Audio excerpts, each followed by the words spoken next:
Everyone, welcome back to my channel humanities study point. My name is Pooja. आज की इस video में हम भारत के पड़ोसी देशों के साथ लगने वाली सभी अंतर्राष्ट्रीय रेखाओं व सुरक्षा बल को जानेंगे। चलिए वीडियो को स्टार्ट करते हैं। सबसे पहली रेखा है रेडक्लिफ रेखा। जो रेडक्लिफ रेखा है वो भारत और पाकिस्तान के बीच में और भारत और बांग्लादेश के बीच की रेखा है। ठीक है, ये बात ध्यान रखेंगे। अगला है कि ये कब खींची गई थी, तो ये वर्ष 1947 में खींची गई थी। किसके द्वारा खींची गई थी, तो ये खींची गई थी सर सीरियल या सर साइरल रेडक्लिफ के द्वारा। इसलिए इस रेखा का नाम क्या पड़ा, रेडक्लिफ रेखा, क्योंकि ये रेखा रेडक्लिफ द्वारा खींची गई थी। यहाँ हमारी कौन सी सुरक्षा बल तैनात रहती है, तो वो है BSF। ठीक है, जो बांग्लादेश है वो पहले पूर्वी पाकिस्तान का हिस्सा था, इसलिए इन दोनों बॉर्डर्स के नेम सेम है, तो इसमें कंफ्यूज मत होना। ठीक है, तो रेडक्लिफ रेखा किसके किसके बीच में है, भारत और पाकिस्तान के बीच में और भारत और बांग्लादेश के बीच में स्थित है। जैसे कि आप देख पा रहे होंगे, तो ये जैसे कि ये पाकिस्तान है, ये भारत है, इसके बीच में ये रेखा क्या है, रेडक्लिफ रेखा। ये भारत है और ये बांग्लादेश है, इसके बीच में भी कौन सी है, रेडक्लिफ रेखा। ठीक है, रेडक्लिफ रेखा दोनों देशों के बीच में स्थित है। या अगला है कि LOC रेखा। LOC रेखा क्या है, ये भी भारत और पाकिस्तान के बीच में स्थित है। ठीक है, जैसे कि आपकी स्क्रीन पे देख पा रहे होंगे, ये है LOC रेखा, जो मुख्य रूप से भारत के जम्मू कश्मीर और लद्दाख क्षेत्र में है। ठीक है, ये कोई इंटरनेशनल बॉर्डर नहीं है, बल्कि ये दोनों देशों की सेनाओं के बीच एक क्या है, युद्ध विराम रेखा है। ठीक है, क्या है, युद्ध विराम रेखा। अब ये कब खींची गई थी, ये खींची गई थी 1972 में। किसके तहत, शिमला समझौते के तहत ये तय की गई थी। ठीक है, और यहाँ हमारी कौन सी सुरक्षा बल तैनात रहती है, तो यहाँ हमारी इंडियन आर्मी और BSF दोनों तैनात रहती है। ठीक है, तो ये तो हो गई भारत और पाकिस्तान के बीच की रेखाएं। अब है भारत और चीन के बीच की रेखाओं की बात करेंगे। तो सबसे पहले मैकमोहन रेखा। जो मैकमोहन रेखा है, ये भारत और चीन के बीच की रेखा है। ठीक है, ये मुख्य रूप से कहाँ पे है, अरुणाचल प्रदेश में। ठीक है, ये जैसे कि स्क्रीन पर आप शो हो रहा है, ये है अरुणाचल प्रदेश में और ये है मैकमोहन रेखा। ठीक है, भारत और चीन के बीच में है।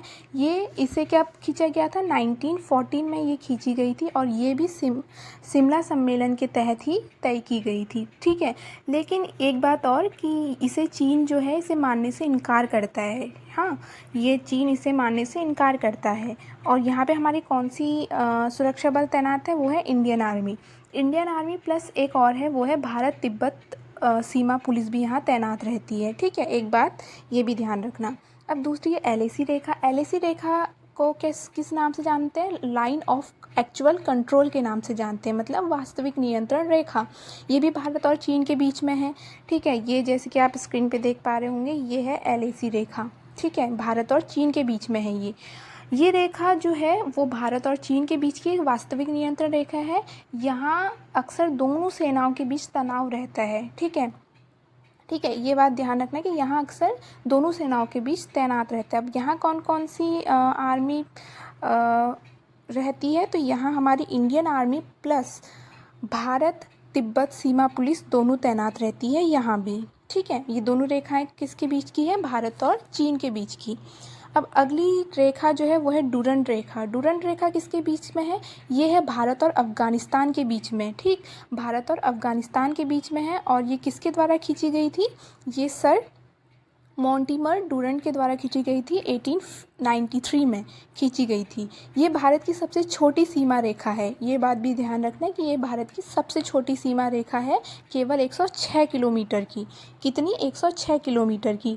और वर्तमान स्थिति अगर देखी जाए तो ये वर्तमान में यह हिस्सा POK का हिस्सा है, मतलब पाक अधिकृत भारत का हिस्सा, पाक अधिकृत कश्मीर का हिस्सा है। कौन सा, डूरंड रेखा।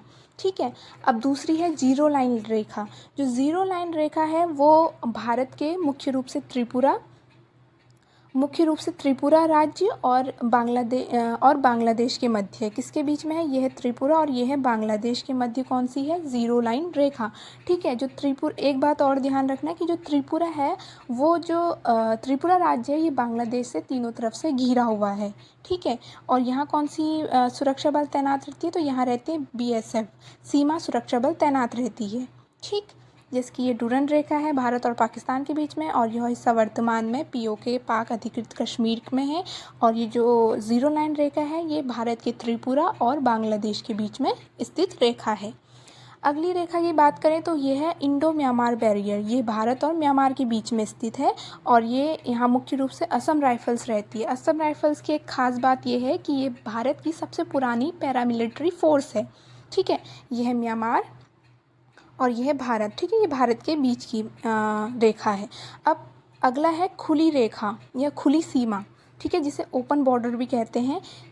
ये मुख्य रूप से किसके बीच में है? भारत और नेपाल के बीच में और भारत और भूटान के बीच की रेखा है। ठीक है, इन दोनों देशों के साथ जो भारत का दोस्ताना संबंध है, इसलिए यहाँ कोई कटीले तार नहीं है। लोग बिना वीज़ा के आ जा सकते हैं। ठीक, ये बात तो आपको पता होगी। तो इसमें अगर पूछा जाए कि भारत किसके साथ अपनी खुली सीमा लगाता है, तो भारत दो देशों के साथ अपनी खुली सीमा लगाता है। एक तो है नेपाल और दूसरा है भूटान। ठीक है, ये बात भी ध्यान रखना। और यहाँ कौन सी सीमा सुरक्षा बल तैनात रहती है? तो यहाँ हमारी एसएसबी तैनात रहती है, जिसे सशस्त्र सीमा बल के नाम से जाना जाता है, जो यहाँ शांतिपूर्व चेकिंग का काम करती है। ठीक, भारत का जो दोस्ताना संबंध है वो किसके साथ है? नेपाल और भूटान के साथ। अगली सीमा देखें तो पाक जलडमरू मध्य, जो पाकिस्तान से रिलेटिव नहीं है। ठीक है, ये बात पहले ध्यान रखना। जो पाक है ये पानी का एक रास्ता है जो तमिलनाडु और श्रीलंका को अलग करता है। किसको? तमिलनाडु, भारत के तमिलनाडु और श्रीलंका को अलग करता है। इसके आप देख पा रहे होंगे, ये जो बीच का है ये है पाक जलडमरू मध्य, जो यहाँ पे तमिलनाडु और श्रीलंका को अलग कर रहा है। ठीक है, यहाँ हमारी कौन सी सुरक्षा बल तैनात रहती है? तो यहाँ पे हमारी भारतीय नौसेना और तट रक्षक बल तैनात रहती है। अब अगला है 8 डिग्री चैनल। 8 डिग्री चैनल क्या है? ये समुद्री सीमा है जो भारत के मिनिकॉय द्वीप को मालदीव से अलग करती है। ठीक है, ये एक समुद्र से भी गुजरने वाली एक अक्षांशीय रेखा है। जो ये आप रेखा देख पा रहे हैं, यही कौन सी है? यही है एक अक्षांशीय रेखा। यहाँ हमारी कौन सी सुरक्षा बल तैनात रहती है? तो यहाँ पे हमारी भारतीय नेवी या इंडियन नेवी तैनात रहती है। ठीक है, ये बात भी ध्यान रखना। अगर आपको ये वीडियो पसंद आई हो तो वीडियो को लाइक करें और चैनल को सब्सक्राइब करें। Thank you.